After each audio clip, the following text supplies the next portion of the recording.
Right. सो यहाँ पे book 1 इस समय लिखा हुआ है। हम पूरा ये जो हमारे सामने एक स्ट्रक्चर है, हम पहले इसको समझने की कोशिश करते हैं। जो जो इंपॉर्टेंट चीज़ें होंगी हम यहाँ पे पहले समझ लेते हैं और सुपर बेसिक्स के हिसाब से चलेंगे, बिल्कुल ऐसा मान के कि आपको कुछ भी नहीं आता है। देन मैं बात करता हूँ राइट हैंड साइड पे आपको कुछ ऑप्शंस दिख रहे हैं जहाँ पे एक मेरा नाम लिखा हुआ है। मेरा नाम क्यों लिखा हुआ है? क्योंकि मैंने माइक्रोसॉफ्ट का जो अकाउंट है वो मैंने यहाँ पे जो है लॉगिन कर रखा है। देन गाइज यहाँ पे अगर आप देखते हैं तो रिबन डिस्प्ले ऑप्शन है, हम इस पे आएंगे। देन यहाँ पे मिनिमाइज का ऑप्शन है, यहाँ पे सर आप इसको मैक्सिमाइज कर सकते हैं, रीस्टोर डाउन कर सकते हैं, या फिर जब ये रीस्टोर डाउन होगा तो आप उसको मैक्सिमाइज कर सकते हैं। ओके एंड फिर यहाँ पे सर आपका क्रॉस है, देखिए मैं इस बटन को प्रेस करता हूँ और अब देखिए यहाँ पे क्या क्या बटन आ रहा है, मैं इसको मैक्सिमाइज कर सकता हूँ। ओके, यहाँ से आपकी जो एक्सेल की बुक 1 है वो बंद हो जाएगी। सो ये कुछ ऑप्शन है। शेयर के ऑप्शन नए हैं, कुछ क्लाउड शेयरिंग वगैरह के लिए, या आप किसी के साथ लिंक शेयर करना चाहते हैं उसके लिए थोड़े एडवांस्ड ऑप्शन है, अभी हम इसमें नहीं जाएंगे। सो राइट हैंड साइड हमारी बिल्कुल क्लियर हो गई है, बुक का नाम क्लियर हो गया है। यहाँ पे आते हैं लेफ्ट हैंड साइड पे, यहाँ पे आपको एक छोटा सा आइकन दिख रहा है, इसे हम बोलते हैं, ये जो पूरा का पूरा जगह में पूरी ये जितना मैंने सिलेक्शन किया एरिया का, this is quick access tool bar. Currently यहाँ पे आपको 3 ऑप्शन दिखते हैं, ये एक सेव का ऑप्शन है, ये अंडू का ऑप्शन है और ये रीडू का ऑप्शन है। सब पे बात करेंगे क्या होती है। और यहाँ पे ये जो क्विक एक्सेस टूल बार है, ये आप जो है पूरा का पूरा कस्टमाइज कर सकते हैं यहाँ से, इसके अंदर क्या क्या चीज़ आपको रखनी है। और क्विक एक्सेस टूल बार जैसे का नाम से ही क्लियर है बिल्कुल कि आपको यहाँ पे जो आपके फेवरेट कमांड्स हैं, फेवरेट चीज़ें हैं, वो यहाँ पे आपको रखनी है जिसको आप बहुत आसानी से यूज़ कर पाएँ। राइट। सो ये स्ट्रक्चर अपना कंप्लीट, ये स्ट्रक्चर हमारा कंप्लीट। अब आपको मैं दिखाता हूँ ये फाइल। राइट, फाइल पे मुझे क्लिक नहीं करना था, home, insert, page layout. Now these are tabs, इनको हम क्या बोलते हैं? टैब्स। राइट। और हर टैब के अंदर जैसे कि मैं होम टैब में गया, दीज आर ग्रुप्स। ये देखिए, this is group of clipboard, फिर this is group of font. आजा भाई, लो।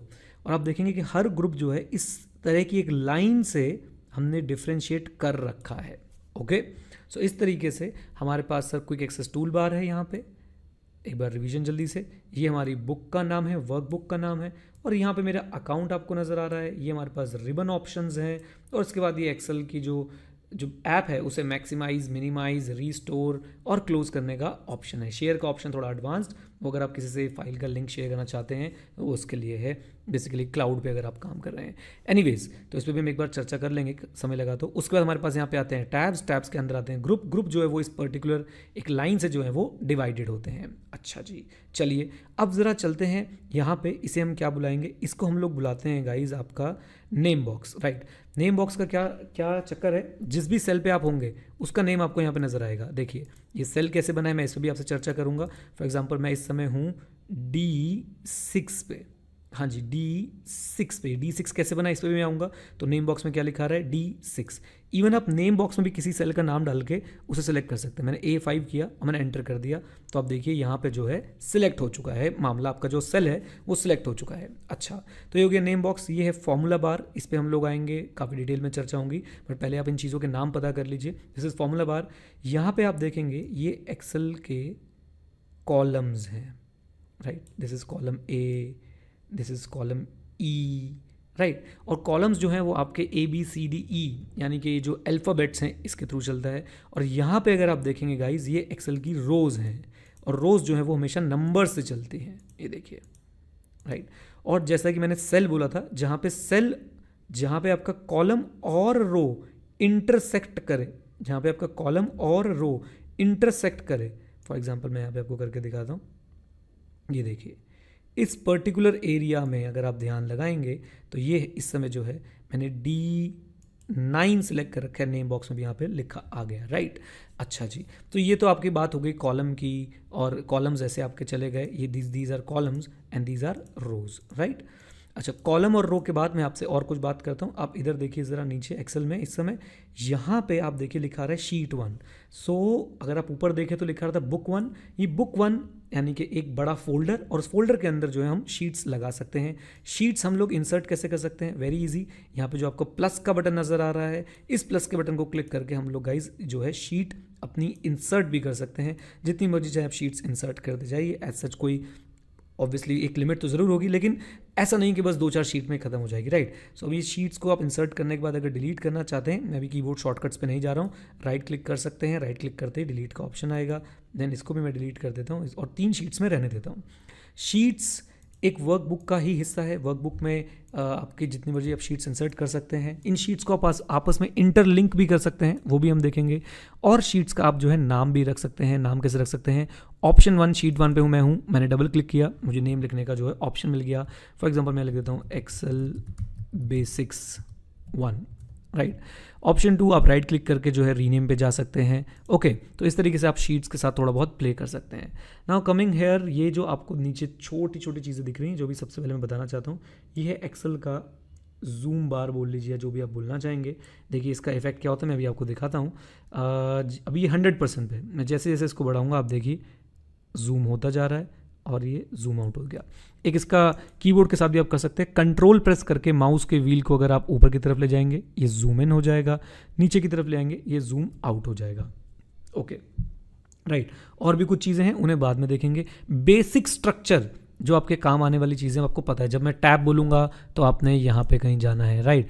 जब मैं ग्रुप बोलूँगा तो आपने इनमें से किसी ना किसी ग्रुप में जाना है, राइट। जब मैं बोलूँगा क्विक एक्सेस टूल बार, वो ये रहा। कॉलम ये रहा, रो ये रही, कोई पर्टिकुलर सेल ये रहा, राइट। इसके बाद आपके पास यहाँ पे रिबन के ऑप्शंस हैं। रिबन क्या होता है मैं आपको दिखाऊंगा अभी, रिबन कैसे आपने यूज़ करना है। और ये सर बेसिक ऑप्शंस है जो ऑलमोस्ट हर ऐप में, हर सॉफ्टवेयर में होते हैं, जो माइक्रोसॉफ्ट बनाता है या जो कोई भी और वेंडर बनाता है, वहाँ पे आपको सारे ऑप्शंस मिल जाएंगे। ओके, लीजिए अब यहाँ पे एक बड़ी ही इंपॉर्टेंट बात मुझे आपसे करनी है, और वो इंपॉर्टेंट बात क्या है, वो है हमारे पास कर्सर को लेके। बोलिए किसको लेके? कर्सर को लेके। तो जब भी आप किसी सेल को सेलेक्ट करते हैं, अब देखिए एक ये बैंडेड जैसा जो है इस समय कर्सर आपको नज़र आ रहा होगा। मैं थोड़ा सा इसको जूम इन कर देता हूँ यहाँ से जाके, ताकि आपको मैं चीज़ थोड़ी बड़ी बड़ी करके दिखा पाऊँ। लीजिए, तो ये देखिए, इसे बोलते हैं सिलेक्शन कर्सर। इसे आप जिस भी सेल पे रखेंगे वो सेल जो है वो सिलेक्ट हो जाता है, right. So this is first cursor. एक होता है मूव कर्सर। ये देखिए, जैसे मैं बिल्कुल एज पे लाता हूँ तो ये 4 त्रिशूल वाला मूव कर्सर जो है हमारे पास आ जाता है। और जब वो मूव करता हूँ तो सेल वहाँ मूव हो जाता है। सेल वहाँ मूव हो जाता है मतलब क्या है, देखिए मैं यहाँ पे लिखता हूँ एक्सेल 91, राइट। अब मैंने क्या किया, ये तो हो गया सिलेक्ट। और जैसे मैं सिलेक्ट करता हूँ, ज़रा देखिए मैंने ये सेल सिलेक्ट किया, नेम बॉक्स में इसका नाम लिखा रहा है C3, और यहाँ पे फॉर्मूला में जो भी आपका सेल का कंटेंट होता है फॉर्मूला बार में, वो यहाँ पे लिखा आ जाता है। ओके, ठीक है। अब देखिए मैं यहाँ पे लाया, मूव कर्सर उठाया और मैं इसको उठा के मैं ऐसे ले गया, एक्सेल 91 वहाँ पे मूव हो गया। इसको उठा के मैं नीचे ले गया, एक्सेल 91 यहाँ पे मूव हो गया। तो this is move cursor, right. और एक और खास कर्सर है हमारे पास, वो है फिल कर्सर। फिल कर्सर कैसे आएगा मैं आपको दिखाता हूँ। देखिए, आपको जिस भी सेल को आपने सेलेक्ट कर रखा है, उस सेल के आप राइट एंड डाउन कॉर्नर में जाएंगे तो वहाँ पे आपको एक छोटा सा स्क्वायर जो नज़र आ रहा होगा। इस छोटे से स्क्वायर को आपने, जब आप इसके ऊपर अपना कर्सर ले जाएंगे तो ये वाइट बैंडेड की जगह एक ब्लैक क्रॉस में जो है कन्वर्ट हो जाएगा। देखिए, ये देखिए, ये देखिए। और इसको बोलते हैं फिल कर्सर। इसका बहुत ही मैजिकल यूज़ है एक्सेल के अंदर। ये सेल्स को फिल करने के लिए यूज़ होता है। सेल्स को फिल ये सेम डेटा से भी कर सकता है या सीरीज से भी कर सकता है। सेम डेटा से मैं अभी आपको करके दिखाने की कोशिश करता हूँ। अभी अब देखिए सीरीज से कर रहा है, क्योंकि मैंने एक्सेल 91 लिखा था तो यहाँ पे एक्सेल 92, 93 लगाता जा रहा है। अच्छा, अगर मैं ऐसे कर दूँ, मैं सिर्फ एक्सेल लिख रहा हूँ और मैं यहाँ पे देखिए आया, मैंने ब्लैक अपना क्रॉस पकड़ा और मैं नीचे ले गया, देखिए फिल हो रहा है। जहाँ जहाँ मैं इसको ले जाऊँगा वहाँ ये इसको जो है वो फिल करता हुआ चला जाएगा, राइट। एनीवेज, इस कर्सर की हम काफ़ी सारी मैजिकल प्रॉपर्टीज़ जो हैं बाद में सीखेंगे, लेकिन आपको ये 3 तरह के कर्सर जो हैं बिल्कुल पता होने चाहिए। सिलेक्ट कर्सर, उसके बाद हमारा मूव कर्सर और उसके बाद हमारा फिल कर्सर। ओके, अब ज़रा छोटी सी हम सेल की मूवमेंट देख लेते हैं। देखिए, मैंने अपना ये जो सेल है सिलेक्ट कर लिया, सेल मैंने सेलेक्ट किया B2। अब मैं यहाँ से दूसरी तरफ मूव कैसे कर सकता हूँ, देखिए। फॉर एग्जाम्पल मैं यहाँ पर लिख देता हूँ एक्सेल 91 और मैंने एंटर प्रेस किया, तो ये बाय डिफ़ॉल्ट एंटर से आपको नीचे वाले सेल में लेता जाएगा। अब जब जब एंटर प्रेस करते जाएंगे, आप राइट हैंड वाले सेल में जो है मूव करना चाहते हैं तो आप टैब प्रेस करेंगे, राइट। नीचे वाले सेल में एंटर, और राइट हैंड वाले सेल में आप जाना चाहते हैं तो आप टैब प्रेस करेंगे। अब आप क्या करना चाहते हैं, फॉर एग्जाम्पल आपने लिखा I want to learn Excel, right. जैसे ही आपने लिखा, अब आप चाहते हैं कि मैं इस सेल को ही सिलेक्ट करूं, मैं एंटर मारूं और यही सेल सिलेक्ट हो, तो वो होगा ही नहीं। जैसे आप एंटर करेंगे ये नीचे चला जाएगा, आप टैब दबाएंगे वो राइट में चला जाएगा। तो आपने क्या करना है, आपने जैसे किसी भी सेल में कुछ लिखा, दिस इज अ सेल। आप चाहते हो यही सेल सेलेक्ट हो जाए तो एंटर मत प्रेस कीजिए, कंट्रोल एंटर प्रेस कीजिए और इस समय वही सेल जो है वो सिलेक्टेड रहेगा।